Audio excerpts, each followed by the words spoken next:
සාදු සාදු සාදු නමස්කාර වේවා බුදුරුවනට සැමදා බුදු හිමි සරණ යමි. නමස්කාර වේවා ධම්රුවනට සැමදා සදහම් සරණ යමි. නමස්කාර වේවා සංඝරුවනට සැමදා මහා සංඝ සරණ යමි. නමස්කාර වේවා තුනුරුවනට සැමදා තිසරණ සරණ යමි.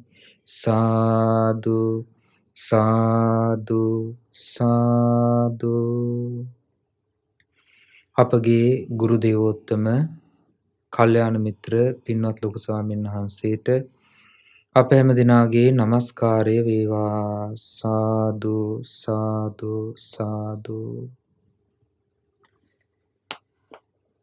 අද දවසේ ධම්ම විවරණ සදහම් දේශනය සඳහා දායකත්වයේ දරන්නේ එංගලන්තයේ කින්ස්ටන්හි පදිංචි පින්වත් අචින්ත ඉලුක්කුඹුර, ලංකිකා ඉලුක්කුඹුර, දියානා දියණිය සහ දිහෙන් පුතා විසින්. ශ්‍රද්ධාවන්ත පින්තුනි, බුදුරජාණන් වහන්සේගේ ධර්මය ශ්‍රවණය කරන ඔබ භාග්‍යවතුන් වහන්සේ පෙන්වා දුන්න ඒ ධර්මයේ තුලින් ඔබේ ජීවිතයට ධම්මානුධම්ම පටිපදාවට පැමිණිය යුතුයි. ඔබේ ජීවිතය තුළ ඇතිවන අභ්‍යන්තරික සුදුසුකමක් තමයි ධම්මානුධම්ම පටිපදාව කියලා කියන්නේ. ඒ සඳහා බාහිරින් ඔබට ලැබෙන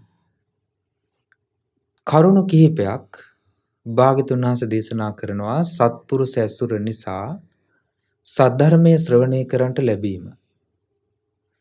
ඒ සද්ධර්මයේ ශ්‍රවණය කරන ශ්‍රාවකෙක් තමන්ගේ ජීවිතය තුළින් මේ ධර්මය නුවණින් කල්පනා කරන්නට පුරුදු වුණොත්, ඒ පුරුදු වීම තුළ ඔහුට ඒ ධර්මයට අනුකූල වූ ජීවිත පැවැත්මට අවස්ථාවක් ලැබෙනවා. ඒ නිසා බාහිරින් ලැබෙන කරුණු දෙක වශයෙන් භාග්‍යවතුන් වහන්සේ වදාළේ කල්යාණ මිත්‍ර සම්පත්තියත් සද්ධර්ම ශ්‍රවණයත්. අභ්‍යන්තරික ඔබ තුළ උපදවා ගත යුතුයි නුවණින් විමසීමත් සහ ධර්මයට අනුව ඔබේ ජීවිතය පවත්වන්නට පුළුවන් හැකියාව. ඒ නිසා මේ කරුණු ඔබේ ජීවිතය තුළ තිබුණොත්, ඉපදුනොත්, ඔබට බුදුරජාණන් වහන්සේ වදාළ ධර්මයෙන් විශාල පිහිටක්, රැකවරණයක් ඔබේ ජීවිතයට ඇති කරගන්න පුළුවන්. ඒ නිසා භාග්‍යවතුන් වහන්සේ මේ ධර්මයේ තුල ශ්‍රාවකෙක් දියුණු වෙනකොට ඒ ශ්‍රාවකයා තුල පිහිටිය යුතු, තිබිය යුතු කරුණු රාශියක් ධර්මයේ තුලින් පෙන්වා දීලා තිබෙනවා. අද ඔබට ඉගෙන ගන්න ලැබෙන්නේ මේ පංචක නිපාතය, අංගුත්තර නිකාය පංචක නිපාතයේ පංචාංගික වර්ගයේ දුස්සීල සූත්‍රය. දුස්සීල කියලා කියන්නේ සිල්වත් නැති බව. බුදුරජාණන් වහන්සේ කරුණු බොහොම ලස්සනට පැහැදිලි කරලා සිල්වත් නැති කෙනාට සිද්ධ වෙන දෙය, මේ ධර්මයේ තුල ඔහුට දියුණුවක් නැති බව බුදුරජාණන් වහන්සේ පෙන්වා දීලා තියෙනවා. භාග්‍යවතුන් වහන්සේ දේශනා කරනවා දුස්සීලස්ස භික්ඛවේ සීල විප්පන්නස්ස හතෝපනිසෝ හෝති සම්මා සමාධි. මේ ධර්මයේ ශ්‍රාවකෙක් ආර්ය අෂ්ටාංගික මාර්ගය දියුණු කිරීමේදී, ආර්ය අෂ්ටාංගික මාර්ගය පුරුදු කිරීමේදී ඒ ශ්‍රාවකයාට තිබිය යුතුයි විශේෂිත වූ ගුණ ධර්මයන් සහ විශේෂිත වූ කුසල ධර්මයන් තමන්ගේ ජීවිතය තුළ උපදවාගෙන. ඒ විදිහට මූලික සුදුසුකම් තිබුණොත් තමයි ධර්මයේ තුලින් ඔබේ ජීවිතය සාර්ථක වෙන්නේ. ධර්මයේ තුල ඔබේ ජීවිතේ වැඩෙන්නේ. ධර්මයේ තුල ඔබේ ජීවිතේ පිහිටන්නේ. ඒ නිසා ඒ සඳහා උවමනා කරන මූලික සුදුසුකමක් තමයි සිල්වත් භාවය කියලා කියන්නේ. දුසිල්වත් භාවය තුල ධර්මයේ තුල දියුණු වීමක් භාග්‍යතුන් වහන්සේ දේශනා කරන්නේ නැහැ. දුසිල්වත් බව තුල ධර්මයේ තුලින් පිරිහීමක් තමයි සිද්ධ වෙන්නේ. ඔබ දන්නවා හොඳටම මේ ලෝකේ සිල්වත් භාවය කියන දේ දුර්ලභයි. ඒ දුර්ලභ සිල්වත් භාවය ඇති කරගන්න නම් ඔබට ලොකු උත්සාහයක් ඔබේ ජීවිතය තුළම ඇති කරගන්න වෙනවා. මොකද ලෝකයේ සමාජයේ වර්තමාන සමාජය තුළ බොහෝ විට තිබෙන්නේ සීලයට ප්‍රශංසාවක් නෙමෙයි. බුදුරජාණන් වහන්සේ දේශනා කළා දුස්සීලස්ස සීල කතා දුක්ඛතා. දුසිල්වතා සමග සිල්වත් භාවය ගැන කතා කිරීම, සීලය ගැන කතාබස් කිරීම දුෂ්කර දෙයක්. ඒක බොහොම අපහසු දෙයක්. කරන්න බැරි දෙයක්. ඒ නිසා සිල්වත් බවට පත්වෙච්ච කෙනෙක් සමග සීලය ගැන කතා කිරීම කියන්නේ බොහොම ලෙහෙසියෙන් පහසුවෙන් කරන්න පුළුවන් දෙයක්. ඒක නිසා මේ ලෝකේ ඔබ දන්නවා සිල්වතුන්ට වඩා මේ ලෝකේ වර්තමානයේ දුසිල්වත් අය තමයි බහුලව වාසය කරන්නේ. කෝටි ගණනක් වූ ජනතාව අතර කෝටි 700ක් 800ක් පමණ වූ ජනතාව අතර සිල්වත් භාවයට පත්වෙච්ච කෙනෙක් කියලා කියන්නේ ඊටාම දුර්ලභ දෙයක්. දුර්ලභ ස්වභාවයක්. ඒක නිසා මේ ලෝකයේ සීලය කියන දේ වර්තමානයේ මනුස්සයාගේ ජීවිත තුලින්, හදවත් තුලින්, වචන කතා කිරීමෙන්, ඒ සියල්ලකින්ම සීලය පිළිබඳ කතා බහින් මේ ඔක්කොම දුරස් වෙලා ගිහිල්ලා මනුස්සයා මේ ලෝකයේ සිටින මනුස්සයන් සීලය කියන දේ ගණන් නොගන්න බවට පත් වෙලා. ඒ නිසා මේ ලෝකයේ සීලය සිල්වත් භාවයට ප්‍රශංසා කිරීමක් වර්තමානයේ අපිට දකින්න ලැබෙන්නේ නැහැ. සිල්වත් භාවයට ප්‍රශංසා කරන්නේ නුවණ තියන අය.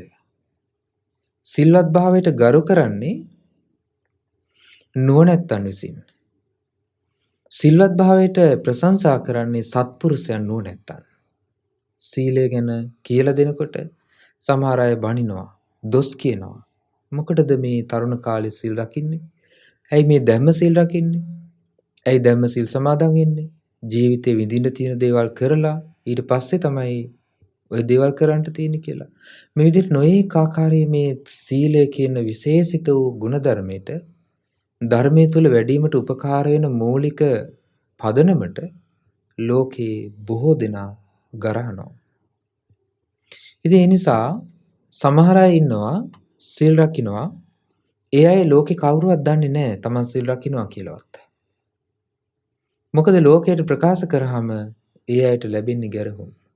සමහර විට සිල්පද රකින්න පටන් ගත්තාම තමන් සමග සිටින තමන්ගේ සමහර යහළුවන් තමන්ව අතහැරලා යනවා. මොකද ඒ අය කැමති දුසිල්වත් බවට. සීලයට ප්‍රශංසා කරන්නේ. ඒ නිසා ඒ අය තමන්ව අතහැරලා දාලා යනවා. ඉතින් මේ විදිහට සීලය සම්බන්ධයෙන් ඔබට බොහොම හිමින් තමයි ඔබේ ජීවිතයේ සිල්වත් ජීවිතයක් බවට පත් කරගන්න තියෙන්නේ. ඒ වගේම බොහොම නිශ්ශබ්දව ලෝකයට කියාගෙන ගියොත් සීලයට තියෙන බාධා එන්න වැඩි වෙලා ඔබට සීල් රැක ගන්න බැරි වෙනවා. ඒක නිසා සීලය ආරක්ෂා කරන්න කැමති නම් ඔබ සිල්වත් භාවය දියුණු කරන්න කැමති නම් ඒකට උවමනා කරන චිත්ත ස්වභාවය මුලින්ම සකස් කරගන්න ඕනේ. මොකද හේතුව මේ ලෝකේ ඒකට පේන නොපෙනෙන හැම පැත්තෙම තියෙන්නේ සිල්වත් භාවයට විරුද්ධ බලවේග, විරුද්ධ ප්‍රකාශ, විරුද්ධ මත.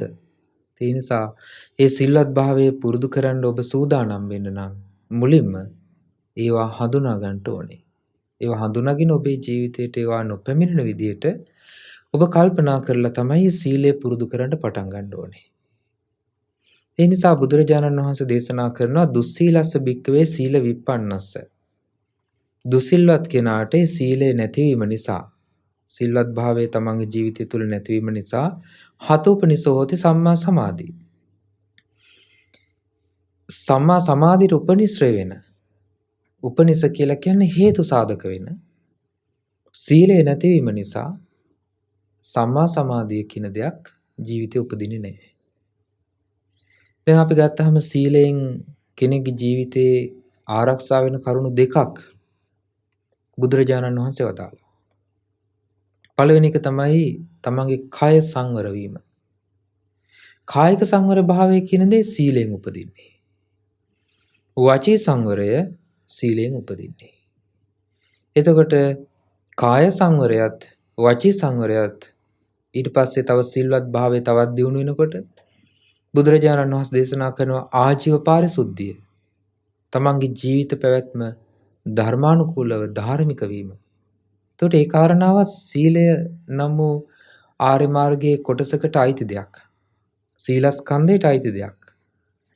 එතකොට ඔබ තුළ ඒ සීලස්කන්ධයට උවමනා කරන දේවල් පුරුදු වෙන්න නම් සීලස්කන්ධයට උවමනා කරන දේවල් ඔබේ ජීවිතය තුළ වැඩෙන්න නම් ඔබට උවමනා කරනවා සීලය ගැන ලොකු කැමැත්තක් ඔබේ ජීවිතය තුළ ඇති කරගත යුතු වෙනවා. මොකද සීලය ගැන කැමැත්ත නැති කෙනාට සීලය රකින්න බෑ.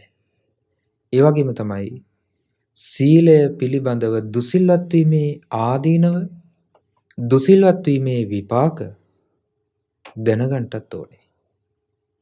දුසිල්වත් වීමේ විපාක දැනගන්න බැරි වුණොත් දුසිල්වත් වීමෙන් මිදෙන්න බෑ.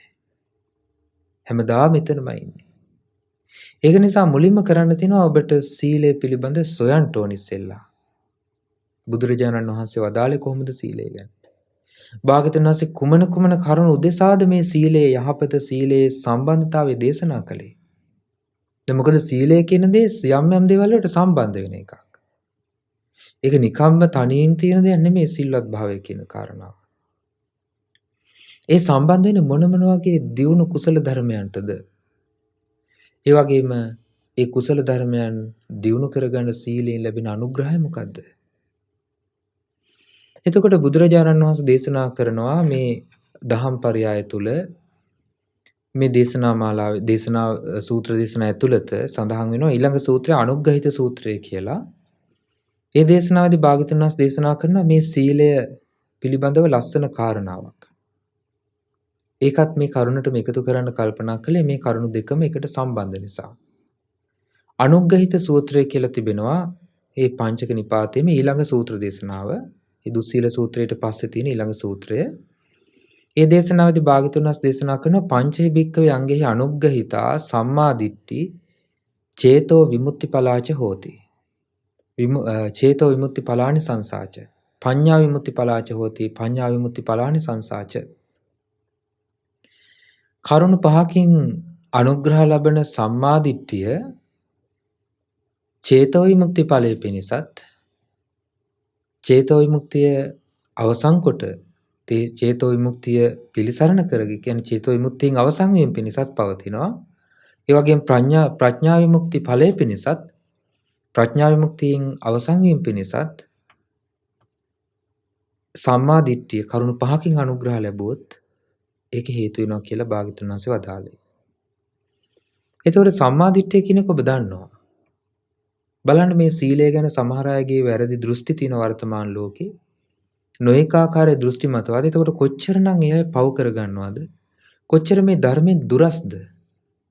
බුදුරජාණන් වහන්සේ සීලය දේශනා කළා සිල්වත් භාවය කියන එක වීරියෙන් ඇති කරගන්න ඕන එකක් කියලා.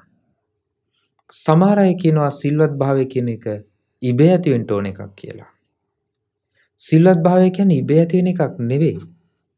ඒක හේතු සහිතව උපදින දෙයක්. තමන් තුළ විශේෂිත වූ ගුණධර්ම කුසල ධර්මයන් ඉපදිනකොට උපදවා ගත්තට පස්සේ ඒවැ අනුග්‍රහයෙන් ඒවැ උපකාරයෙන් උපදින ස්වභාවයක් තමයි සිල්වත් භාවය.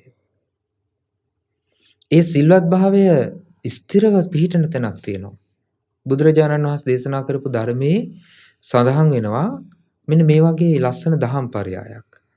ඒ දහම් පරයය තියෙනවා යම් කෙනෙක් යම් ශ්‍රාවකෙක් කුසලය උපදින තැනත් ඒ කුසලයේ ස්වභාවයත් ඒ වගේම යම්කිසි අකුසලයක් නම් ඒ අකුසලයේ ස්වභාවයත් ඒ අකුසලයේ ප්‍රහාණය වෙන තැනත් දැනගත්තේ නැත්තම් අකුසලයේ ප්‍රහාණය වෙන්නේ කොතෙන්ද කියලා යත්තච අකුසල අපරිසේසා නිරුද්ධಂತಿ යම් තැනක නම් අකුසලයේ ඉතුරු නැතුවම ශේෂ නැතුවම නිරුද්ධ වෙලා යන්නේ. ඒ ශේෂ නැතුව ඉතුරු නැතුව නිරුද්ධ වෙලා යන තැන දැනගන්න ඕනේ කියනවා. එහෙම දැනගත්තොත් තමයි ශ්‍රාවකයෙකුට එතෙන්දී මේ අකුසල් දුරු වෙන්නේ. එතෙන්දී මේ අකුසලයේ තුල පිහිටන්න පුළුවන් වෙන්නේ කියලා. ඒ දැනුම ඥානෙ තිබුණොත් පමණයි ධර්මයේ තුල ඔහුට වැඩෙන්න පුළුවන්. නැත්තම් තමන් දෘෂ්ටිගත වීම කියන දේ වළක්වන්න බෑ. සීලය අසුරු කරගෙන දෘෂ්ටිගත වෙනවා. ඊට පස්සේ සමාධිය අසුරු කරගෙන දෘෂ්ටිගත වෙනවා. ධර්මයේ තියෙන දහම් පද අලලා දහම් පද අසුරු කරගෙන දෘෂ්ටිගත වෙනවා. එතකොට ඒකට හේතුව තමයි මේ යත්තච අකුසල අපරිසේසා නිරුද්ධಂತಿ යම් තැනකද මේ අකුසල් ඉතුරු නැතුව නිරුද්ධ වෙලා යන්නේ. ඒ තැන ගැන දැනුමක් නැහැ, වැටහීමක් නැහැ, අවබෝධයක් නැහැ. ඒ පිළිබඳ නුවණක් නැහැ. එතකොට කොතනදද යම් ශ්‍රාවකයෙක් තුළ මේ සීලය කියන දේ පිහිටන්නේ හරියටම. එතකොට සීලේ තියෙන ඒ පිහිටීම ඒ දක්වා වැඩෙන්නේ කොහොමද? බුදුරජාණන් වහන්සේ දේශනා කරනවා මේ සීලය සම්බන්ධ වෙනවා ප්‍රඥාවට. ප්‍රඥාව කියලා කියන්නේ සම්මා දිට්ඨිය. මේ ජීවිතය පිළිබඳ තිබෙන වැටහීම. ඒ සම්මා දිට්ඨිය ගැන ඔබ ප්‍රඥාව ගැන ඔබ ඇහුවා කලින් අපි දේශනාවල කියලා දුන්නා සම්මා දිට්ඨිය ගැන කියලා දීලා තියෙනවා. එතකොට සම්මා දිට්ඨිය කියලා කියන්නේ චත්තාරිච අරිය සත්‍යානි චතුරාර්ය සත්‍ය පිළිබඳ දුක්ඛේ ඥානං දුක පිළිබඳ ඇති වෙන ඥානය ප්‍රත්‍යක්ෂ ඥානය දුක්ඛ සමුදය ඥානං දුක හට ගැනීම පිළිබඳ ඇති වෙන ප්‍රත්‍යක්ෂ ඥානය දුක්ඛ නිරෝධේ ඥානං දුක නිරුද්ධ වීම ගැන තියෙන ප්‍රත්‍යක්ෂ ඥානය දුක්ඛ නිරෝධ ගාමිනී පටිපදා ඥානං දුක නිරුද්ධ වෙන මාර්ගය ගැන තියෙන ප්‍රත්‍යක්ෂ ඥානය ඊළඟට අපි තව විදිහකට මේ ප්‍රඥාව ගැන කිව්වා උද්‍යත්ත ගාමිනියා පඤ්ඤාය සමන්නාගතෝ හෝති හට ගැනීම නැතිවීම පිළිබඳව ඇති වෙන ඥානය සම්මා දුක්ඛක්ඛේ ගාමිනිය මනාකොට ඒ දුක අවසන් වීමට උපකාර වෙනවා. ඒ ප්‍රඥාව. එතකොට සම්මාදිට්ඨිය ඇති වුනහම සම්මාදිට්ඨිය ඇති වෙනකොට ඒ ශ්‍රාවකයාට මේ ජීවිතය පිළිබඳ ගැඹුරින් සියුම් ලෙස දකින්න පුළුවන් ප්‍රඥාවක් උපදිනවා. ඒ ප්‍රඥාවට අනුග්‍රහ ලැබෙන දෙයක් විදිහට බුදුරජාණන් වහන්සේ දේශනා කරනවා ඉද බික්කවේ සම්මාදිට්ඨි සීලානුග්‍රහිතාච හෝති. ඒ සම්මාදිට්ඨිය සීලෙන් අනුග්‍රහ ලබන එකක් විය යුතුයි. සීලෙන් අනුග්‍රහ ලබන එකක් වෙන්න ඕනේ සම්මාදිට්ඨිය. නිකම්ම උපදින සම්මාදිට්ඨියක් නෑ ලෝකේ. නිකම්ම උපදින සම්මාදිට්ඨියක් ගැන භාග්‍යවතුන් වහන්සේ වදාළේ නෑ. ඒ නිසා බුදුරජාණන් වහන්සේගේ ධර්මයේ අලලාගෙන භාග්‍යවතුන් වහන්සේගේ ධර්මයේ අසුරු කරගෙන සමහර අය දෘෂ්ටි මතවාද වලට යට වෙලා සමහර අය කියනවා සීලය කියන්නේ ඉබේ උපදින්න ඕන එකක්. ඒක මහන්සියෙන් රකින්න ඕන එකක් නෙවෙයි. ඒක ඉබේ හටගන්න දෙයක්, ඉබේ උපදින දෙයක්. ඒතර බුදුරජාණන් වහන්සේ මේ විදිහේ කරුණක් දේශනා කළා නැහැ. භාග්‍යවතුන් වහන්සේ වදාළේ සීලය කියලා කියන්නේ උත්සාහයෙන් කැපවීමෙන් මහන්සියෙන් දුසිල්වත් භවයේ ආදීනව දැන ආදීනව ප්‍රකට කර ගනිමින් ඒ පිළිබඳ නුවණින් තේරුම් ගනිමින් හොඳට තමන්ගේ ජීවිතය තුළ පුරුදු කර ගන්න ඕන දෙයක් වශයෙන්. ඒ විදිහටයි භාග්‍යවතුන් වහන්සේ සීලය ගැන කියලා දුන්නේ. බුදුරජාණන් වහන්සේ සීලය ගැන දේශනා කරනකොට මෙතන පෙන්ලා දෙනවා සම්මාදිට්ඨිය. දැන් අපි ආර්ය මාර්ගය ගැනත් දැනගන්න ඕනනේ. සම්මාදිට්ඨිය තිබුණොත් තමයි සම්මා සමාධිය තියෙන්නේ. සම්මාදිට්ඨිය නැති කෙනාට සම්මා වාචා, සම්මා සංකප්ප, සම්මා වාචා, සම්මා කම්මන්ත, සම්මා ආජීව, සම්මා වායාම, සම්මා සති, සම්මා සමාධි කියන මේ කිසිදු මාර්ගාංගයක් උපදින්නේ නැහැ. ඒ නිසා සීලයෙන් අනුග්‍රහ ලබන සම්මාදිට්ඨිය ඇති කෙනාට සම්මා සමාධිය ඉපදිනවා කියන එක හේතු සහිතයි. ඒක වෙන්න පුළුවන් දෙයක්. ඒ විදිහට දුස්සීල කෙනාට සීලයෙන් පිරිහුණු කෙනාට සීලෙන් පිරිහීම නම් වූ හේතුව නිසා සම්මා සමාධිය උපදිනවා කියන එකක් වෙන්නේ නැහැ. බුදුරජාණන් වහන්සේ දේශනා කරනවා සම්මා සමාධිම්හි අසති සම්මා සමාධි විපන්නස්ස හතෝපනිසං හෝති යථා භූත ඥාන දර්ශන. දැන් මෙතන සම්මා සමාධිය කියන එක අපි විශේෂයෙන් තේරුම් ගන්න ඕනේ දෙයක්. යථා භූත ඥාන දර්ශනය ගැන ඊළඟට භාග්‍යවතුන් වහන්සේ දේශනා කරන්නේ. යථා භූත කියන වචනේ තේරුම තමයි ඇත්ත ඇති සැටියෙන් තේරුම් ගැනීම. තිබෙන ස්වභාවයක් වශයෙන් තේරුම් ගැනීම. ඒකට කියනවා යථා භූත ඥානය. යථා භූත ඥානය කියන එක අපි තව විග්‍රහ කරගත්තොත් බුදුරජාණන් වහන්සේගේ ධර්මයේ සඳහන් වෙනවා භාග්‍යවතුන් වහන්සේ මේ ජීවිතය ගැන කියලා දීපු පිළිවෙලක්. බුදුරජාණන් වහන්සේ මේ ජීවිතය ගැන කියලා දුන්නේ කය ධම්මං, වය ධම්මං, විරාග ධම්මං, නිරෝධ ධම්මං. මේ ජීවිතේ ක්ෂය වෙන දෙයක්. වය ධම්මං කියන්නේ නැසෙන දෙයක්. විරාග ධම්මං නොඇලිය යුතු දෙයක්. නිරෝධ ධම්මං නිදහස් විය යුතු දෙයක්. මේ ජීවිතය. එතකොට මේ ජීවිතේ මොකද්ද තියෙන්නේ? මේ ජීවිතේ ස්වභාවය මොකද්ද? ඒ නොඇලිය යුතු, ආසාව අතහැරිය යුතු, ඒ වගේම ක්ෂය වී යන, නැසී යන මේ ජීවිතේ ස්වභාවය මොකද්ද? මේ ජීවිතේ තියෙන්නේ මොකද්ද? ඒ තිබෙන දේ ඒට කියනවා ධර්මයන් කියලා. ඒ දේවල් වලට කියනවා ධර්මතාවයන්. එහෙම නැත්නම් ධර්මයන්. මොනවද මේ ජීවිතයේ තිබෙන ධර්මයන්? භාග්‍යතුන් වහන්සේ පිළිබඳව සතිපට්ඨාන සූත්‍රයේ බොහොම පැහැදිලිව දේශනා කරනවා. බොහොම පැහැදිලිව බුදුරජාණන් වහන්සේ පෙන්ලා දෙනවා කායानुපස්සන, වේදනානුපස්සන, චිත්තානුපස්සන, ධම්මානුපස්සන. කායानुපස්සනා කියලා කියන්නේ අපිට ලැබිලා තියෙනවා යම් කිසි ආකාරයක එකිනෙකාට වෙනස් වූ කායික ස්වභාවයන්. ඒ වෙනස් ස්වභාවයෙන් යුතු කයක් හැමෝටම උරුමයක් ඒක. ඒ කායික බව, කායික ස්වභාවය.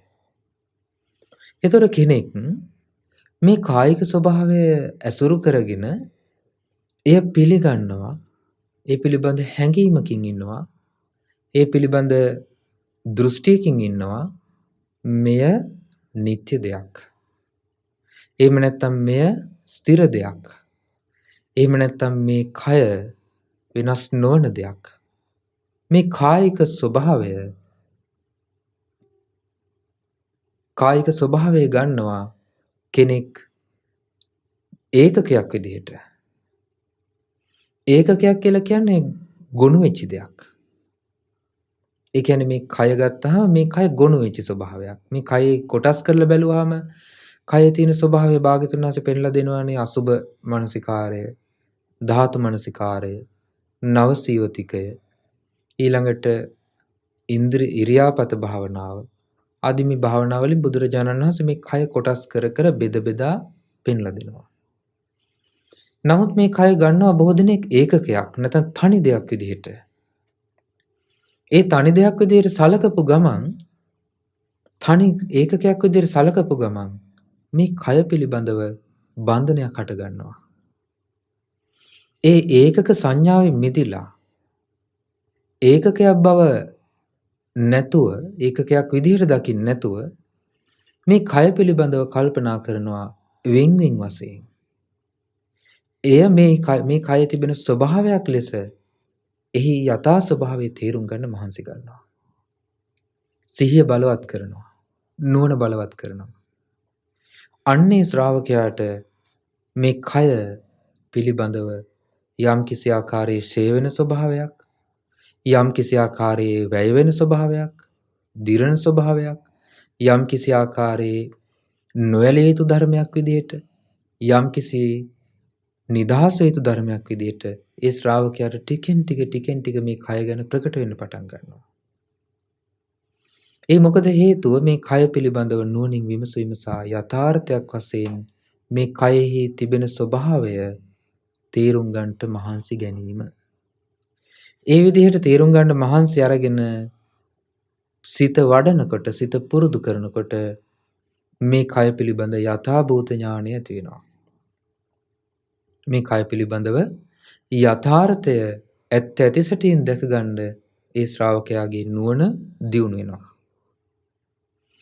ඒ විදිහට නුවණ දියුණු වුණාට පස්සේ මේ කය පිළිබඳව යම් ඇල්මක් නැත්නම් ඒක දුරු කර ගැනීමට ඒ ශ්‍රාවකයාගේ හිත යොමු වෙනවා. දැන් බලන්න මේ කල්පනාව, මේ විමර්ශනය, මේ කය පිළිබඳව කෙනෙක් කරන්න පුරුදු වෙනවා කාලයක් තිස්සේ. සමහර අය ඒ විදිහට ටික කාලයක් මේක කරනවා ආයෙ ටික කාලයක් මේක අමතක වෙනවා. ඒක හිතේ පිහිටන්නේ නැහැ. ඊට පස්සේ කාලයක් මේකට හිත හොඳට පිහිටලා තියෙනවා. කාලයක් ආපහු හිත අකුසල් පස්සේම දුවන්න පටන් ගන්නවා. එතකොට මේ විදිහට හිතේ ස්වභාවය ඊළඟට තේරුම් ගන්නත් ඕනේ. දැන් කයේ ස්වභාවය තේරුම් ගත්තා වගේම ඊට පස්සේ විඳීම් වල සිත ඊට පස්සේ මේ ජීවිතේ තියෙන ධර්මයන් මේ ජීවිතයේ තිබෙන දේවල් මොනවද ඒ දේවල් ඒ ධර්මයන් නීවරණ ධර්මයන් තියෙනවා. ඊට පස්සේ මේ ජීවිතේ හට ගන්නවා ආයතන නම් වූ ධර්මයන් ස්වභාවයක්. මේ ජීවිතේ හට ගන්නවා පංච උපාදානස්කන්ධ නම් වූ ධර්ම ස්වභාවයක්. මේ ජීවිතේ හට ගන්නවා බුද්ධංග නම් වූ ධර්ම ස්වභාවයක්. මේ ජීවිතේ හට ගන්නවා ආර්ය අෂ්ටාංගික මාර්ගය නම් වූ ධර්ම ස්වභාවයක්. මේ ඔක්කොම දේවල් මේ ජීවිතය තුළ උපදින ධර්මයන්. මේ ජීවිතයත් සමග බද්ධ වූ ධර්මතාවයන්. එතකොට ඒවා සාමාන්‍ය ලෝකේ තියෙනවා කුසල් පාර්ශවය, ඒ වගේම අකුසල් පාර්ශවය. ඒතර කුසල ධර්මයන්ුත් අකුසලයන්ුත් මේ හැම එකක්ම මේ ජීවිත අභ්‍යන්තරයේ උපදින ධර්ම ස්වභාවය. ඒ ධර්ම ස්වභාවයන් පිළිබඳව හොඳ සිහියෙන් යුතුව දකිනකොට නීවරණ ආදී ධර්මයන් ඊට පස්සේ පංච උපාදානස්කන්ධ ආයතන මේවායි ක්‍රියාකාරී ස්වභාවය. ඒතර මේවා පිළිබඳව නුවණින් විමසන්න කල්පනා කිරීම ඒ කරුණ තමයි සම්මා දිට්ඨිය බවට පත් වෙන්නේ. ඒ සම්මා දිට්ඨිය ඇති වෙනකොට ඒ ශ්‍රාවකයාගේ ජීවිතය තුළ පිහිටන මූලික සුදුසුකමක් මූලික ධර්මතාවයක් තමයි සිල්වත් භාවය කියලා කියන්නේ. ඒ සිල්වත් භාවය තුළ පිහිටලා ඒ පදනම තුළ පිහිටලා කෙනෙක් ජීවිතය පිළිබඳව කය විදිහට ඊට පස්සේ සිත විදිහට විඳීම් විදිහට ධර්මයන් විදිහට මේ කය ජීවිතය ආදී මේ සියලු දේවල් පිළිබඳව හොඳින් නුවණින් විමසා බලනකොට ඒ තුළම චිත්ත ඒකාග්‍රතාවයේ සංසිඳීම උපදිනවා. ඒ තුළම සිත එකඟ වෙන්න පටන් ගන්නවා. ඒ තුළම සිතේ යම් සංසිඳීමක් උපදිනවා. සම්මා සමාධිය ඇති වෙන්න පටන් ගන්නවා. ඒ සම්මා සමාධිය සමහර ශ්‍රාවකින්ට සමාධි අංග වශයෙන් ප්‍රකට වෙනවා. නමුත් සමහර ශ්‍රාවකින්ට සමාධි අංග විදිහට ප්‍රකට වෙන්නේ නැහැ. සමාධි අංග විදිහට ප්‍රකට වෙන්නේ නැති සමාධියකුත් භාග්‍යවතුන් වහන්සේ වදාළා. ඒක නිසා ඒ කරුණ නුවණින් විමසද්දී ඒ පිළිබඳව අවබෝධය ඇති වෙන්න යම් සිතේ සංසිඳීමක් ඇද්ද එය නීවරණයන්ගෙන් දුර වෙච්ච බවක් නම් ඒ කරුණත් ඒ ස්වභාවයත් සම්මා සමාධියට අයිති දෙයක්. ඒ නිසා සම්මා සමාධිය කියනකොට අපිට එකපාරට මතක් වෙන්නේ භාග්‍යවතුන් වහන්සේ සමාධිය දේශනා කරපු පිළිවෙලක් තියෙනවා. ඒකෙදි බුදුරජාණන් වහන්සේ නොයෙක් තැන්වල ඒ සමාධියේ මූල අවස්ථාව එහෙම නැත්නම් සමාධිය ගැන දේශනා කරනකොට භාග්‍යවතුන් වහන්සේ පෙන්ලා දීලා තිනවා ධාන 4. පළවෙනි ධාන, දෙවෙනි ධාන, තුන්වෙනි ධාන, හතරවෙනි ධාන. නමුත් සමහර තැන්වල බුදුරජාණන් වහන්සේ දේශනා කරනවා කුසල අරමුණක් ඇසුරේ කුසලාරම්මණං කරිත්වා ලබතේ චිත්තස්ස ඒකග්ගතං ලබති චිත්තස්ස සමාධි. කුසල අරමුණක් ඇසුරු කරගෙන සිත එකඟ බවක් ලබනවා නම් සිත ඒකාග්‍රතාවයක් ලබනවා නම් අයං උච්චති භික්ඛවේ සම්මා සමාධි මේටත් කියන්නේ සම්මා සමාධිය කියලයි. ඒතර කුසල ධර්මයක් තමයි කෙනෙකුගේ ජීවිතය තුළ යෝනිසෝ මනසිකාරය. ඒ යෝනිසෝ මනසිකාරය තුළ එකඟ වෙන සිත නීවරණයන්ගෙන් තොර බවින් නීවරණයන්ගෙන් තොරයි. නීවරණයන්ගෙන් යුක්ත නැහැ. ඒ නිසා ඒ සිතේ ස්වභාවය තමයි ඒ සිත බොහොම ක්‍රියාකාරී, බොහොම මෘදු, ඒ වගේම අවබෝධයට සුදුසු වූ සමාධ්‍යංගයන්ගෙන් යුක්ත වූ චිත්ත ස්වභාවයක්. හැබැයි ඒක ප්‍රකට කරුණක් නොවෙන්න පුළුවන්. මොකද කෙනෙක් ඉලක්ක කරන්නේ සමහර විට විදර්ශනා වෙන්න පුළුවන්. ඒ විදර්ශනාව ඇසුරු කරගෙන සිතේ එකඟ බවක් උපදිනවා නම් ඒ චිත්ත ඒකාග්‍රතාවයත් සම්මා සමාධිය බවට පත් වෙනවා. ඒ විදිහට සම්මා සමාධිය බවට පත්වීම තුළ ඒ ශ්‍රාවකයාගේ ජීවිතයේ මාර්ගාංගයක් විදිහට ඒක පිහිටනවා. ඒ විදිහට සම්මා දිට්ඨියෙන් පටන් ගත්තු සම්මා සමාධිය සහිත වූ ඒ ශ්‍රාවකයා තුළ ඊළඟට උපදිනවා ජීවිතය පිළිබඳ යථාර්ථයක් වශයෙන් ඇත්ත ඇති සැටියෙන් දැකීමේ නුවණ, යථාභූත ඥාන දර්ශනය. ඒ යථාභූත ඥාන දර්ශනය කෙනෙකුට මේ සම්මා දිට්ඨිය ආදී කරුණ වලින් සීලෙන් අනුග්‍රහ ලැබෙන දෙයක්. ඒ නිසා දුස්සීල තැනැත්තාට සීලේ නැතිවීම නිසා සම්මා සමාධිය උපදින්නෙත් නැහැ. සිතේ එකඟ බව උපදින්නෙත් නැහැ. ඒ වගේම විදර්ශනා ඥානයක් නැහැ. ජීවිතය දැකීමේ නුවණක් නැහැ. ඒ නිසාම යථාභූත ඥාන දර්ශනයකුත් උපදින්න හේතුවක් නැහැ. බුදුරජාණන් වහන්සේ දේශනා කරන යථාභූත ඥාන දර්ශනය අසති. යථාභූත ඥාන දර්ශනය නොමැති විට නැති කල ඥාන දර්ශන විපන්නස්ස හතුපනිස හෝති නිබ්බිදා විරාගා. යථාර්ථයක් ඇති වුණොත් තමයි, යථාර්ථ අවබෝධයක් ඇති වුණොත් තමයි මේ ජීවිතය පිළිබඳ නිබ්බිදා විරාගයක් උපදින්නේ. ඒ තැනැත්තාට නිබ්බිදා විරාගයට හේතු වෙන කරුණ යථාභූත ඥාන දර්ශනය නැති නිසා නිබ්බිදා විරාගයක් නැහැ. දැන් අපි කිව්වා කලින් නිබ්බිදා විරාගය කියන්නේ මේ ජීවිතය පිළිබඳ කය ධර්ම, වය ධර්ම, නිරෝධ ධර්ම, විරාග ධර්ම කියලා මේ වගේ මේ ස්වභාවයක් ගැන. මේ ජීවිතය තුළ තියෙන මේ ස්වභාවයට කියන මේ නිබ්බිදා විරාග, අවබෝධයෙන් යුතු කලකිරීම. අවබෝධයෙන් යුතු කලකිරීම නිසා උපදින නොඇල්ම. ඒ නොඇල්මට කෙනෙකුගේ ජීවිතයක් පත් වෙන්න නම් ඔහුට තියෙන්න ඕනේ ජීවිතය පිළිබඳ ඇතිසැටියෙන් දක්නා නුවණක්. යථාභූත ඥාන දර්ශනයක්. යථාභූත ඥාන දර්ශනය නැති කෙනාට ජීවිතය පිළිබඳ අවබෝධාත්මක කලකිරීමක් උපදින්නේ නැහැ. අවබෝධාත්මක කලකිරීමක් නැති කෙනාට නොඇල්මක් උපදින්නේ නැහැ. ඒ නිසා සීලය නැති වුණොත්, සීලය කෙනෙකුගේ ජීවිතේ නැති වුණොත්, සීලය තුල නොපිහිටා හිටියොත් ඒ කෙනාට සම්මා දිට්ඨියෙන් උපදින සම්මා සමාධිය නැහැ. සම්මා සමාධිය නිසා සම්මා සමාධිය නැති නිසා යථාභූත ඥාන දර්ශනය නැහැ. යථාභූත ඥාන දර්ශනය නැති නිසා මේ ජීවිතය පිළිබඳව නිබ්බිදා විරාගයක්, නොඇල්මෙන් යුතු කලකිරීම නිසා උපදින නොඇලෙන ස්වභාවයක් ජීවිතේ උපදින්නේ නැහැ. ඊළඟට බුදුරජාණන් වහන්සේ දේශනා කරන නිබ්බිදා විරාගය අසති නිබ්බිදා විරාග විපන්නස්ස හතූපනිසං හෝති විමුක්ති ඥාන දර්ශන. නිදහස් වීමකුත් නැහැ. එවැනි කෙනෙකුට මේ දුකෙන් නිදහස් වීමක් නැහැ, විමුක්තියක් නැහැ.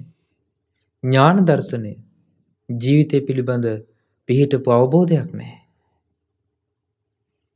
ජීවිතය පිළිබඳ වැටහීමක් නැහැ, අවබෝධයක් නැහැ, පිහිටපු අවබෝධයක්. ඥාන දර්ශන කියලා කියන්නේ නොඑක ආකාරයේ මේ ජීවිතය පිළිබඳ ඇතිවෙන ඥාන ස්වභාවයන්. ජීවිතය පිළිබඳ දැක්මවල්. ඒක අවබෝධයක්. ඒක මේ වගේ උපමාවකින් කිව්වොත් ඔබට කිසිම දවසක දකින්න නොලැබිච්ච දෙයක් ගැන ඔබ කල්පනා කර කර ඉන්නවා කියලා හිතන්න. ඒ දකින්න නොලැබිච්ච දේ ගැන ඔබ හිතනකොට ඔබට තොරතුරු හොයනකොට අහන්න ලැබෙනවා, විස්තර අහන්න ලැබෙනවා. එතකොට ඔබ එතෙන්ට යන්න හෝ, ඒ දේ දකින්න හෝ, ඒ දේ බලන්න හෝ නැත්නම් මොනවා හරි ඔබ හිතා හිටපු අරමුණ පිළිබඳව ඔබට යම් දවසක ඒක සොයමින් සිටින නිසා ඒක අත්දකින්න ලැබෙනවා නම්, ඒක දකින්න ලැබෙනවා නම්, එහෙම නැත්නම් ඒක රස විඳින්න ලැබෙනවා නම් කන බොන දෙයක් නම්, එහෙම නැත්නම් ඒක ඔබට අත්දැකීමක් විදිහට ඒක ප්‍රත්‍යක්ෂයක් විදිහට ඔබේ ජීවිතේට ලැබෙනවා නම් එතකොට ඒ පිළිබඳ ඇති වෙන ඥාණය වචනයෙන් විස්තර කරන්න බෑ නේද? ඒ පිළිබඳ ඇති වෙන තේරුම් ගැනීම. එතකොට ඒක විස්තර කරන්න ඔබට ගොඩාක් දේවල් කියන්න පුළුවන්. මොකද ඒක අත්දැකීමක්. ඒක ප්‍රත්‍යක්ෂයක්. ඒ ප්‍රත්‍යක්ෂ ඥාණයට ධර්මයේ පිළිබඳව පතේච ශ්‍රාවකයෙකුට ඒ ධර්මයට අනුකූල වූ දැක්මක් තියෙනවා. ඒ දැක්ම හේතු නිසා හටගත්තු ධර්ම ස්වභාවයක්. අන්නේ ස්වභාවයට කියනවා කෙලෙස් දුරු වීම නිසා ඇති වෙන විමුක්තියත් ඒ පිළිබඳ ඇති වෙන ඥාන දර්ශනයත්. ඒ කෙලෙස් දුරු වීම නිසා ඇති වෙන විමුක්ති ස්වභාවය පිළිබඳව ඇති වෙන ඥාන දර්ශනය. ඒ පිළිබඳව ඇති වෙන ප්‍රත්‍යක්ෂ ඥානය. ඒ විදිහට ලෝකෙ දැකීමේ හැකියාව. එතකොට ශ්‍රාවකෙක් අපි හිතමු යම් කෙනෙක් සීලයෙන් පිරිහුණොත් දුස්සීල කෙනාට සම්මා දිට්ඨිය නිසා උපදින සම්මා සමාධිය නැත්තම් සම්මා සමාධිය අනුග්‍රහයෙන් උපදින සම්මා සමාධිය නිසා උපදින යථාභූත ඥාන දර්ශනයක් නැත්තම් යථාභූත ඥාන දර්ශන නිසා උපදින අවබෝධාත්මක කලකිරීමෙන් ඇතිවන නොයල්මත් නැත්තම් නිබ්බිදා විරාගය නිසා උපදින ජීවිතය පිළිබඳ ඇති කරගත් විමුක්තිය ඒ ජීවිතය පිළිබඳ ඇති කරගත් විමුක්ති ඥාන දර්ශනයත් ඒ දුස්සීල කෙනාට ලැබෙන්නේ නැහැ. දුස්සීල කෙනාට අත්දකින්න විදිහක් නැහැ. ඒක නිසා බුදුරජාණන් වහන්සේ දේශනා කරන එක මේ වගේ. සේයතාපි භික්ඛවේ රුක්ඛෝ සාඛා පලාස විප්පන්නෝ. ගහක් තියෙනවා කියලා හිතන්න. හොඳට වැඩුණු ගහක්. ඒ ගහේ අතු ටික ඔක්කොම කපලා දැම්මොත් තස්ස පපටිකාපි න පාරිපුරින් ගච්ඡති. ඒ නිසා ඒ ගහේ තිබෙන ඒ ගහේ පොත්ත ටික ටික වේලෙන්න පටන් ගන්නවා. මොකද ගහේ තිබෙන අතු ශාඛාවලින් තමයි පොත්තේ ශක්තිය එහෙම නැත්නම් පොත්තේ පෝෂණය ඒ යම්කිසි චක්‍රානුකූල පිළිවෙලකට රඳවාගෙන තියෙන්නේ. ඒතකොට ගහේ තියෙන පොතු වේලෙන්න පටන් ගන්නවා. ඒවා වැඩෙන්නේ නැහැ. ඒවා සම්පූර්ණ වෙන්නේ නැහැ. තචෝපි එතකොට පොත්තෙන් යට තියෙන සිවිය වගේ එකක් තියෙනවා. ඊට පස්සේ තියෙනවා පෙග්ගෝපි සාරෝපි. එතකොට එළය තියෙනවා. ඊට පස්සේ අරටුව තියෙනවා. එතකොට ගහේ අතු ටික කපලා දැම්මොත් ඒ ගහේ පොත්ත හැදෙන්නෙත් නැහැ. පොත්තට යටින් තියෙන සිවිය හැදෙන්නෙත් නැහැ. ඒ සිවියෙන් තමයි ගහට උවමනා කරන සාරය අර පොත්ත විසින් සිවිය ආරක්ෂා කරනවා. ඒක කඳ සමග බද්ධ වෙලා ඒ සිවිය විසින් සාරය ගහේ මුදුනට යනකම් අරයි යනවා. එතකොට තමයි ගහ වැඩෙන්නේ. එතකොට පොත්ත මහත් වෙලා වැඩෙන්නේ නැහැ. සිවිය වැඩෙන්නෙත් නැහැ. ඒ වගේම එලේ වැඩෙන්නෙත් නැහැ. අරටු වැඩෙන්නෙත් නැහැ. ඒ වගේම ඒ විදිහටම ඒව මේකෝ භික්ඛවේ දුස්සීලස්ස සීල විපන්නස්ස. ඒ වගේම තමයි මහන්නේ දුස්සීලවන්තයාට සිල්වත් භාවයෙන් නැති කෙනාට සිල්වත් භාවයෙන් තොර කෙනාට සීලේ නැතිවීම නිසා සම්මා දිට්ඨිය උපදින සම්මා සමාධිය නැහැ. සම්මා සමාධිය නැති නිසා යථාභූත ඥාන දර්ශනේ නැහැ. යථාභූත ඥාන දර්ශනේ නැති නිසා අවබෝධයෙන් යුතු කලකිරීමෙන් ඇතිවෙන නොයල්ම නැහැ. අවබෝධයෙන් යුතු කලකිරීම නිසා උපදින නොයල්ම නොමැතිවීම නිසා විමුක්ති ඥාන දර්ශනයත් ඔහුගේ ජීවිතේ උපදින්නේ නැහැ. ඔහුට ඥානයක් නැහැ. ප්‍රඥාව වැඩෙන්නේ නැහැ. අවබෝධයක් නැහැ. ජීවිතය පිළිබඳ වැටහීමකට යන්නේ නැහැ. මෙන්න මේ විදිහේ බුදුරජාණන් වහන්සේ දහම් පරයයක් මේ ධර්මයේ තුල දියුණුවට පත්වීම පිණිස උවමනා කරන දහම් පරයයක් භාග්‍යතුන් වහන්සේ දේශනා කළා. ඊළඟ බුදුරජාණන් වහන්සේ දේශනා කරන සීලවතෝ භික්ඛවේ සීල සම්පන්නස්ස උපනිස සම්පන්නෝ හෝති සම්මා සමාධි. සිල්වත් කෙනාට සීල සම්පන්න භාවය නිසා ඒක උපනිශ්‍රේ සම්පත්තියක්. කුමක් පිණිසද? සම්මා සමාධිය පිණිස. සිල්වත් භාවය කියන එක උපනිශ්‍රේ සම්පත්තියක්. සම්මා සමාධි මේ සති සම්මා සමාධි සම්පන්නස් උපනිස්සේ සම්පන්නං හෝති යථා භූත ඥාන දර්ශනං. සම්මා සමාධිය ඇති කෙනෙකුට ඒ සම්මා සමාධිය නම් වූ උපනිෂ සම්පත්තිය නිසා උපනිශ්‍රේ සම්පත්තිය නිසා යථාභූත ඥාන දර්ශනයට ඒක උපනිශ්‍රේ සම්පත්තියක් සම්මා සමාධිය. යථාභූත ඥාන දර්ශනේ සති යථාභූත ඥාන දර්ශන සම්පන්නස්ස උපනිෂ සම්පන්නෝ හෝති නිබ්බිදා විරාගෝ. යථාභූත ඥාන දර්ශනය ඇති කල්හි යථාභූත ඥාන දර්ශනයේ උපනිශ්‍රේ වීමෙන් උපදින යථාභූත ඥාන දර්ශනයේ හේතුවෙන් උපදින නිබ්බිදා විරාගය අවබෝධයෙන් යුතු කලකිරීම නිසා උපදින නොයල්ම අවබෝධයෙන් යුතු කලකිරීම නිසා උපදින නොයල්ම මේ ශ්‍රාවකයාට ලැබෙනවා. නිබ්බිදා විරාගයේ සති නිබ්බිදා විරාග සම්පන්නස්ස උපනිස්සේ සම්පන්නං හෝති විමුක්ති ඥාන දර්ශනං. නිබ්බිදා විරාගය අවබෝධයෙන් යුතු කලකිරීම නිසා උපදින නොයල්ම ඇති කල්හි ඒ නොයල්ම අවබෝධයෙන් යුතු කලකිරීම නිසා ඇතිවන නොයල්ම හේතුවෙන් උපනිශ්‍රේ වීමෙන් උපදින විමුක්ති ඥාන දර්ශනය ඒ ශ්‍රාවකයාට තියෙනවා. ඒ නිසා මේක ක්‍රමානුකූල සම්බන්ධයක් මේ ජීවිත අවබෝධයේ පිණිස සීලයේ සම්බන්ධය. මේ ක්‍රමානුකූල එකිනෙක ප්‍රත්‍ය නිශ්‍රය වෙලා හේතු උපකාර වෙලා ජීවිතේ උපදින යම්කිසි විස්මිත වූ කුසල ස්වභාවයක් තමයි කුසල දාමාවලියක් තමයි මේ සඳහන් කළේ භාග්‍යවතුන් වහන්සේ දේශනා කළේ. ඒතර මේක කුසල දාමයක්. මේකේ යම් තැනකින් බිඳුනොත් මූලාරම්භයේම බිඳුනොත් එතනින් එහාට විමුක්තියක් ගැන හෝ ඒ වගේම ජීවිත අවබෝධයක් ගැන හෝ ජීවිතය පිළිබඳ වැටහීමක් ගැන හෝ කිසිම ආකාරයේ දෙයක් ගැන කතාවක් නැහැ. ඒ නිසා ඔබ බලන්න ඔබේ ජීවිතයට මේ සීලය සම්බන්ධයෙන් සීලය කියන කාරණාව පිළිබඳව ඔබ තීරුම් අරන් දින්නේ. ඔබට වැටහීමක් තියෙනවද මේ සීලයේ තියෙන උපකාරය මොන වගේද මේ ධර්මයේ දියුණු වීමට කියලා?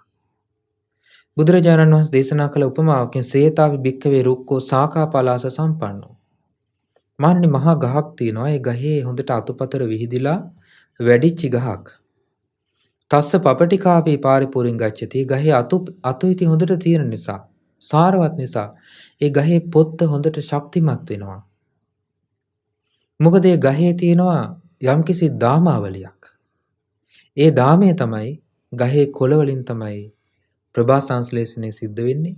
ඒ ගහේ කොළ නිසා ඒ ගහේ තියෙන සම්පූර්ණ පෝෂණය පොළවේ තියෙන පෝෂණය උඩට ගන්න හිරු එළියට ඒ ගහේ නිරාවරණය වෙන්නේ ඒ පත්‍ර වලින්. ඒ නිසා ඒ ගහේ තියෙන පෝෂක කොටස් හොඳට වැඩෙන්න පටන් ගන්නවා. පොතු ආදී මහත් වෙලා ශක්තිමත් වෙනවා. ඒ ගහේ අතු හොඳට තියෙනවා නම්.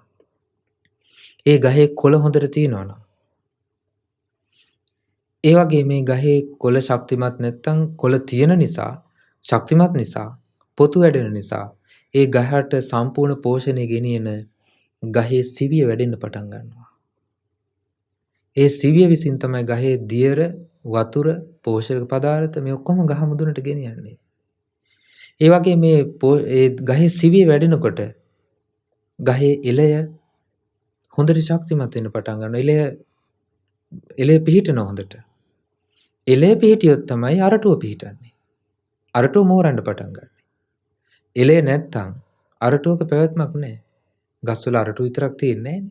එළේ උපකාරයෙන් තමයි අරටුව තියෙන්නේ. එතකොට එළයෙන් උවමනා කරන යම් පෝෂක කොටසක් ගහේ පෝෂණයට උවමනයි. ඒතර මේවා සම්බන්ධ වෙච්ච තැනකට තමයි මේවා සම්බන්ධ වෙච්ච තනි ඒකකයකට කියනවා ගස කියලා. ඒ වගේම සීලයෙන් යුක්ත සීලේ උපකාරය නිසා ඇති වුණ සමාධියෙන් යුක්ත සම්මා සමාධියෙන් යුක්ත ඒ සම්මා සමාධි උපකාරයෙන් ඇති වුණ යථාභූත ඥාන දර්ශනය ඇති යථාභූත ඥාන දර්ශන නිසා උපන්න නිබ්බිදා විරාගය ඇති නිබ්බිදා විරාගය නිසා උපන්න විමුක්ති ඥාන දර්ශනය ඇති ශ්‍රාවකයා මේ ධර්මයේ තුල වැඩුණ ශ්‍රාවකෙක්. මේ ධර්මයේ තුල පරිපූර්ණ ශ්‍රාවකෙක්. මේ ධර්මයේ තුල මනාකොට පිහිටිය ශ්‍රාවකෙක්. ඒ නිසා සීලය කියන දේ ඉබේ උපදින දෙයක්වත් සීලය කියන දේ අහසින් කඩාවැටෙන දෙයක්වත් නෙමෙයි. සීලය කියලා කියන්නේ ක්‍රමානුකූලව කෙනෙක් ජීවිතය තුළ උපදවාගෙන ඒ සීලේ උපකාරයෙන් ධර්මයේ ඊතුරු ටික ක්‍රමානුකූලව වැඩි යුතු. ධර්ම මාර්ගය තුළ පිහිටිය යුතු. පිහිටීමට උපකාර කරන මූලික ස්වභාවයක් තමයි සීලය කියලා භාග්‍යවතුන් වහන්සේ අදහස් කළේ. එතකොට බුදුරජාණන් වහන්සේ අනුග්‍රහිත සූත්‍රයේ දේශනා කරන දැන් සීලානුග්‍රහයෙන් සම්මාදිට්ඨිය ඇති වෙනවා වගේම ඒ සම්මාදිට්ඨියට අනුග්‍රහ කරන්නේ සීලය වගේම තවත් තියෙනවා සුතානුග්‍රහිතාච හෝති. ඒ සම්මාදිට්ඨිය ශ්‍රුතේනුත් අනුග්‍රහ ලබනවා. ලබන්න ඕනේ. ඊට පස්සේ සාකච්ඡානුග්‍රහිතා. සාකච්ඡා කිරීමෙන් අනුග්‍රහ ලබන්න ඕනේ. සමතානුග්‍රහිතාච හෝති විපස්සනානුග්‍රහිතාච හෝති. එතකොට මේ කරුණු පහකින් අනුග්‍රහ ලැබෙන සම්මාදිට්ඨිය ඒ ශ්‍රාවකයෙක් තුළ විමුක්තිය පිණිස හේතු වෙනවා. භාග්‍යවතුන් වහන්සේ දේශනා කරනවා මෙන්න මේ විදිහට අංග පහකින් යුක්ත වූ සම්මාදිට්ඨිය චේතෝ විමුක්ති ඵලාච හෝති චේතෝ විමුක්ති ඵලානි සංසාච. චේතෝ විමුක්ති ඵලය සහ චේතෝ විමුක්ති ඵලය අවසන් කොට පවතිනවා. පඤ්ඤා විමුක්ති ඵලාච හෝති පඤ්ඤා විමුක්ති ඵලානි සංසාච. ප්‍රඥා විමුක්තියත් ප්‍රඥා විමුක්ති ඵලය කෙලවර කරගෙන මේ ජීවිතය තුළ ශ්‍රාවකයෙක්ගේ සැබෑ අවබෝධයට පත් වෙන්න උපකාර කරනවා. එතකොට අපි සීලය පිළිබඳව අපි දැනගන්න ඕනේ ශ්‍රුතේ උපකාරයෙන්. සීලය පිළිබඳවත් අපි දැනගන්නේ ධර්මඥානයකින්, ධර්ම ශ්‍රවණයකින්. ධර්ම ඇසීමකින් තොරව සීලය පිළිබඳ දැනගන්න බෑ. ඒ වගේම සාකච්ඡානුග්‍රහිතා. සම්මාදිට්ඨිය සීලෙන් අනුග්‍රහ ලබනවා වගේම සාකච්ඡානුත් අනුග්‍රහ ලබන්න ඕනේ. ඒතකොට සම්මාදිට්ඨියට උපකාර කරනවා සීලය, ශ්‍රුතය. එතකොට සීලය ගැන දැනගන්නේ ශ්‍රුතයෙන්. සාකච්ඡානුග්‍රහිතා. හැබැයි සාකච්ඡාවකුත් තියෙන්න ඕනේ. තමන්ට නොතේරෙන තැන් නිවැරදි කරගන්න, තමන්ට වැටහෙන්නේ නැති තැන් පැහැදිලි කරගන්න සාකච්ඡාව කරන්න ඕනේ. ඒ සාකච්ඡා කිරීම, ධර්මයේ සාකච්ඡා කිරීම බුදුරජාණන් වහන්සේ වැඩ සිටි කාලේ රහතන් වහන්සේලා පවා අනිත් ශ්‍රාවකින්ට අනුග්‍රහ පිණිස කරපු දෙයක්. අනාගතේ පහළ වෙන අනාගතේ උපදින ගිහි පැවිදි ශ්‍රාවකින්ට අනුග්‍රහ පිණිස රහතන් වහන්සේලා ධර්ම සාකච්ඡා කළා. ඔබ අහලා ඇති සාරිපුත්ත මහරහතන් වහන්සේ, කොට්ටිත මහරහතන් වහන්සේ, මුගලන් මහරහතන් වහන්සේ, ආනන්ද මහරහතන් වහන්සේ, අනුරුද්ධ මහරහතන් වහන්සේ ආදී ඒ මහෝත්තමයන් වහන්සේලා දහම් සාකච්ඡා කළා. ඒ දහම් සාකච්ඡාව තුළින් අනුග්‍රහ ලැබිය යුතුයි සම්මා දිට්ඨිය. ඒ වගේම සාකච්ඡාවෙන් සීලයට අනුග්‍රහ ලැබිය යුතුයි. බොහෝ කුසල ධර්මයන්ට අනුග්‍රහ ලැබිය යුතුයි සාකච්ඡා කිරීමෙන්. සමතානුග්‍රහිතා. සම්මා දිට්ඨිය අනුග්‍රහ ලබන්න ඕනේ නීවරණ දුරු වී ලබන සමතේන. නීවරණ දුරු වෙනකොට ශ්‍රාවකෙක් තුළ සමතේ උපදිනවා. ඒ සමතෙන් අනුග්‍රහ ලැබිය යුතුයි. විපස්සනා අනුග්‍රහිතාච. සම්මා දිට්ඨිය අනුග්‍රහ ලබන්න ඕන විදර්ශනා ඥානෙ. ජීවිතය පිළිබඳ විනිවිද දකින්න පුළුවන් හැකියාව. ජීවිතය පිළිබඳ ගැඹුරින් විමසීම සහ සියුම් නුවණින් ජීවිතය පිළිබඳ විනිවිද දකින්න පුළුවන් හැකියාව. ඒකට කියනවා විදර්ශනා කියලා. ඒ විපස්සනාවෙන් අනුග්‍රහ ලබන්න ඕනේ. එතකොට මේ කරුණු බොහෝ කරුණු මත පිහිටපු ශ්‍රාවකයෙකුට තමයි මේ ධර්මයේ තුල බොහෝ දියුණුවක් කරා යන්න පුළුවන් වෙන්නේ. බොහෝ වැඩිමක් තියෙන්නේ. ධර්මයේ රැකවරණය ලැබෙන්නේ. ඒ නිසා බුදුරජාණන් වහන්සේගේ ධර්මයේ තුල මේ උතුම් දහම් කරුණු භාගතුන් වහන්සේ අනුග්‍රහිත සූත්‍රයේත් දුස්සීල සූත්‍රයේත් අප කෙරෙහි අනුකම්පාවෙන් වදාලා. ඉතින් මේ ධර්මය ඔබටත් උතුම් ධර්ම අවබෝධය පිණිසම සියලු දුකින් නිදහස් වීම පිණිසම උපකාර වේවා. අද දවසේදී ධර්ම දේශනාව සඳහා ධම්ම විවරණ ධර්ම දේශනාවේ සඳහා අනුග්‍රහය දරන්නේ එංගලන්තයේ කින්ස්ටන්හි පදිංචි පින්වත් අචින්ත ඉලුක්කුඹුර සහ ලංකිකා ඉලුක්කුඹුර, ඒ වගේම දියානා දුව සහ දිහෙන් පුතා විසින් ධර්ම ශ්‍රවණමේ වශයෙන්ුත් ධර්ම දානමේ වශයෙන්ුත් රැස් කරගත් සියලු පුණ්‍ය ධර්මයන් පළමු කොට සියලු දෙවියෝ අනුමෝදන් වෙත්වා. දෙවියන්ගේ ධාර්මික රැකවරණය ආශිර්වාදය හැම දිනාටම සැලසෙත්වා. සියලු දෙවියෝද වහවහා සසර දුකින් අත මිදෙත්වා. රැස් කරගත් උදාර පුණ්‍ය ධර්මයන් කල්යාණ මිත්‍ර ගුරු දේවෝත්තම පින්වත් ලොකු ස්වාමීන් වහන්සේට අනුමෝදන් වෙත්වා. නිදුක් වේවා නිරෝගී වේවා චිර ජීවනයේ ලබත්වා. උතුම් ධර්ම අවබෝධයේ පිණසම රැස් කළ සියලු පින් උපකාර වේවා. ඒ වගේම පින්වතුන් සඳහන් කරලා තිබෙනවා මේ පරලෝකීය ඥාතීන් සීතා ඉලුක්කුඹුර මෑණියන්, මහින්ද ඉලුක්කුඹුර මාමා, WH සුමනදාස සීයා, රූපා නවගමුව නැන්දා, ඕස්ට්‍රේලියාවේ පදිංචිව සිට මියගිය මහේෂ් ගුණතිලක ඥාති සොහොයුරා, ලිසී ඉලුක්කුඹුර ආච්චි අම්මා, ඒ වගේම මියගිය චර්ලට් වික්‍රමතුංග ආච්චි අම්මා කියන පින්වතුන් නමින් මේ පරලෝකීය යම්තාක් ඥාති පිරිසක් වෙද්දී හැම දිනාට මේ පින් අනුමෝදන් වෙත්වා. ඒ වගේම අනන්ත සසර පුරාවට මේ පරලෝකos යම් කෙනෙක් පින් බලාපොරොත්තු වෙනවාද ඒ හැම දිනාටත් පින් අනුමෝදන් වෙලා ඒ හැම දිනාද වහවහා සසර දුකින් අත මිදෙත්වා. ඒ වගේම 15 වන උපන්දිනයේ ජූනි 8 වන දින සැමරූ දියානා ඉලුක්කුඹුර දියණියටත් ඒ වගේම අද දිනේ 22 වෙනි දින 8 වන උපන්දිනය සමරන දිහෙන් ඉලුක්කුඹුර පුතණුවන්ටත් ඒ වගේම සුජීවත්ව සිටින දෙමව්පියන්ටත් දායකත්වයේ දරූ අචින්ති ඉලුක්කුඹුර මහතා, ලාංකිකා ඉලුක්කුඹුර මහත්මිය ඇතුළු ඒ පවුලේ හැම දිනාටත් මේ පින් අනුමෝදන් වෙත්වා. හැම දිනාටම නිදුක් නිරෝගී සුවපත් භාවයේ සැලසේවා. ඒ වගේ මේ දරුවන්ගේ අධ්‍යාපන කටයුතු ආදිය සාර්ථක වේවා. යහපත් බලාපොරොත්තු සමෘද්ධිමත් වේවා. සියලු යහපත සැලසේවා. උතුම් ධර්ම අවබෝධයම වේවා.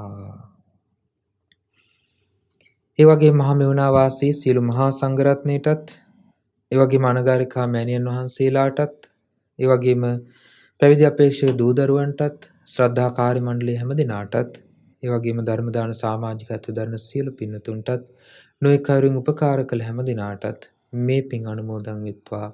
හැම දිනාටම සියලු යහපත සැලසේවා. උතුම් ධර්ම අවබෝධයම වේවා.